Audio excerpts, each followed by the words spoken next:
शास्त्री जी, कई ऐसे भी लोग हैं वो कुछ हिलाते हैं, बोले ये हिल गया, भूत हिल गया, लोग बाल हिलाने लगते हैं, कोई सवाल नहीं करते। लेकिन आपने बोला अगर आप किसी के बारे में जानते हैं और आपने कहा कि आपके इष्ट देव आपको बताते हैं, तो कहा ऐसा तो कुछ होता ही नहीं।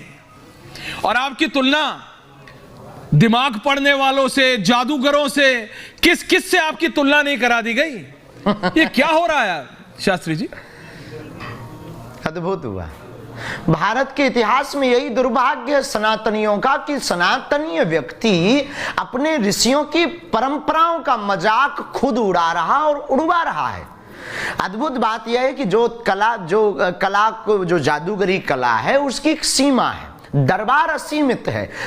कला में, जादूगरी में अगर कोई दिमाग पढ़ना है अच्छी बात है, पर उसकी एक सीमा है। वो क्लू लेकर फेस रीडिंग करके नाम तक पहुंच सकता, समस्या कारण उसका निवारण नहीं बता सकता। और बागेश्वर धाम एक ऐसा दरबार है जहां बिफोर टाइम पर्चा बनाकर रख दिया जाता है कि कौन सा व्यक्ति आएगा, उसका क्वेश्चन क्या होगा, वो पूछेगा क्या, और रेंडमली पत्रकार को या कोई बुद्धिमान व्यक्ति को कहा जाता है कि आप जिसे उठा कर लाओ उसका पर्चा है। और यही बागेश्वर बालाजी और ऋषि परंपरा की ताकत है कि वो जिसको लाते हैं उसी का पर्चा नहीं। पर इसमें मैं आपको रोक रहा हूं, इसमें ये कहते हैं शास्त्री जी जादूगरी कला कि आपके पीछे एक 100 लोगों की टीम है और सब कुछ प्लान हो जाता है, जिसके बारे में मेरा ये सवाल है। देखिए, वो ये कहते हैं, जो आपके विरोधी हैं वो ये कहते हैं कि देखो ऐश्वर्या तुम्हें तो पता नहीं, वो कहते हैं, मैंने जब उनसे पूछा शास्त्री जी, तो वो कहते हैं तुम्हें पता नहीं, ये बागेश्वर धाम के जो पीठाधीश्वर हैं ये है तो बहुत युवा लेकिन बहुत बुद्धिमान व्यक्ति हैं। इन्होंने 100-100, 150-150, 200 लोगों की टीम रखी है। पहले से पता रहता है कौन आने वाला है, क्या आने वाला है, सबके बारे में डिटेल निकाल लेते हैं।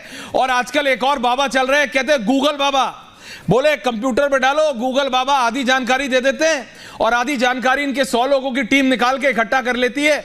इस तरह की आलोचनाएं और इस तरह के आरोप आपके ऊपर लगाए गए शास्त्री जी। 4 लाख लोगों में ये सब करना बड़ा असंभव। दूसरी प्लीज समझाइए जी, इस प्रकार के देश देख रहा वो करता है जिससे धन कमाना हो, जिससे नाम कमाना हो। बागेश्वर धाम पर किसी भी प्रकार का शुल्क नहीं लिया जाता, हमें नाम की कोई परवाह नहीं, हम तो अपनी ऋषि। और ये एक दिन किया जा सकता पर सांच को आंच नहीं। अभी 40 लोगों की पत्रकार, लगभग 20 से 40 पत्रकार होंगे नेशनल चैनल रायपुर में। हम तो रोज दरबार लगाते हैं प्रतिदिन, और अगर ये बात अगर वो बोलें तो उनको दरबार आकर देखना चाहिए, उन्हें अनुभव करना चाहिए। हम तो उनको कहेंगे जब उनका मन करे तब चले आए, अनुभव करें। क्या ऐसा हो सकता है? क्या ऐसा किया जा सकता है? रही बात बुद्धिमानी की बात, ज्ञानी नामाग्रगण्यम सकल गुण निधानम वानराणाम धीसम रघुपति प्रिय भक्तम वात जातम नमामि। हनुमान जी ही केवल बुद्धिमान है, उनके अलावा कोई दूसरा बुद्धिमान नहीं। तीसरी बात, हम बहुत स्पष्ट मत से बोल दें कि हम किसी भी व्यक्ति को एक बार बुद्धू बना सकते हैं, लेकिन वो बार बार अगर चरणों में बालाजी के आ रहा तो वो बार बार आ रहा, कुछ ना कुछ तो है। अगर उसकी मन की जिज्ञासा शांत हो रही, कुछ ना कुछ तो है। अब उसे आप किस दृष्टि से देखते हैं, जो जैसा होता है उसको वैसा दिखाई देता है। सठे साठ्यम समाचरित, जैसे को तैसा दिखाई पड़ता है। परंतु बागेश्वर धाम भारत के इतिहास का एक अद्भुत दरबार है। कसौटी का विषय तो नहीं है, भाव का विषय है, और हमारे इष्ट के प्रति हमारा भाव दृढ़ है, और किसी को ये लगता है तो अनुभव करना चाहिए। लेकिन एक साथ जो वो कह रहे हैं कि गूगल बाबा, पहली बात तो ये सब चीज़ें व्यर्थ और झूठ है, उन सब में किंचित मात्र भी तथ्य नहीं। कहीं जादूगर से तौल देते, कहीं इससे तौल देते हैं।